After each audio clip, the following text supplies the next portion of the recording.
Hello there, ladies and gentlemen. This is Mr. Guy. Today we're going to talk about how we can use factoring to simplify what we call rational expressions, or basically these fractions of polynomials. Let's start by just thinking about what happens when we multiply fractions in general. In some ways, we can reduce things as we do that, okay? So for example, if I do 3/25 times 10/9, I can actually use some of the things I know about factors of 10, 25, and 9 to simplify this and make this an easier problem.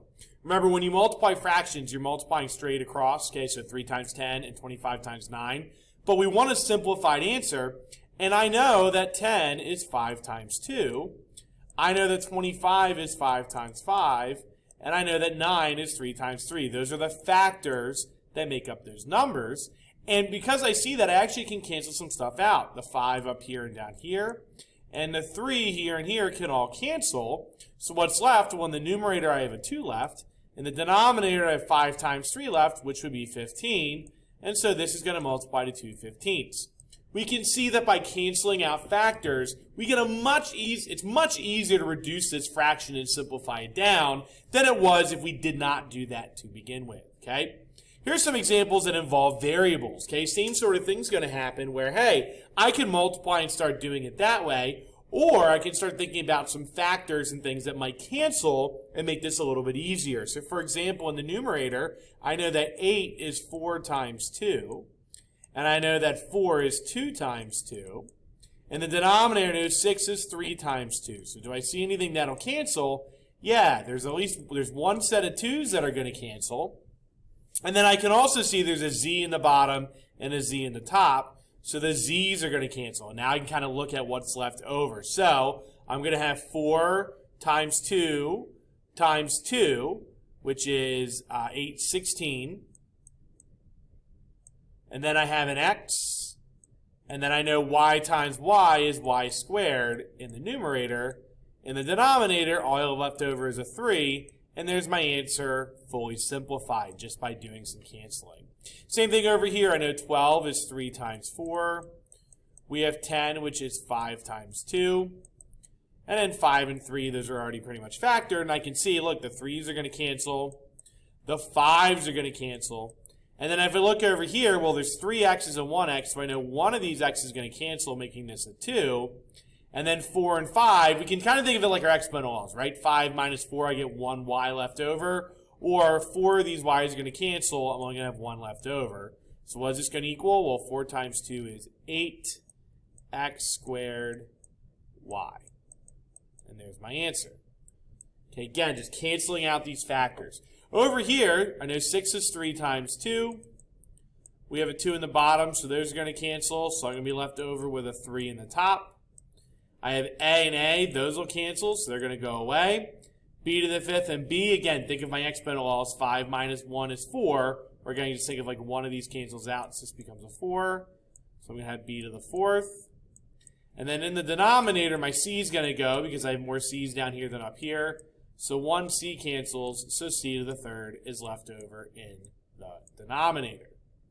Now, this is kind of stuff we've seen before, maybe in a different context when we talked about exponent laws, but we've sort of seen this before, so why are we talking about this now? Well, we've been factoring binomials and trinomials.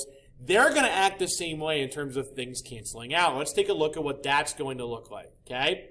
Basically, what we're going to do is we're going to factor the numerators and the denominators, and then look for factors that will cancel out, okay?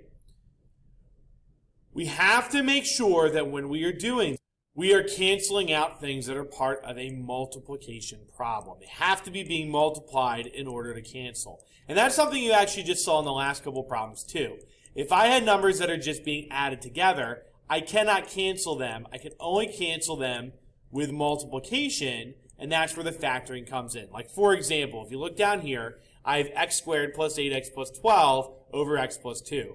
I cannot cancel any of these x's with how they're currently shown because they're not being multiplied by each other. There's addition in between. I need to have some sort of multiplication fact going on in order to do that canceling.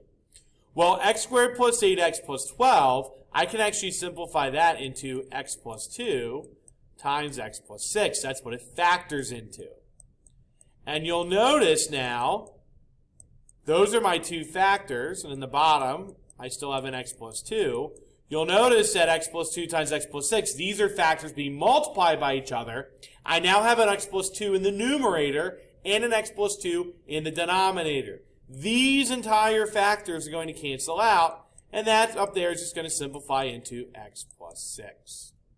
So I factor to see what the factors are, and then I cancel an entire factor out. I can't cancel across addition like I would have tried to do in the beginning. Same thing over here. I can't start canceling x squared and x squared because there's addition problems going on here. I can't do that.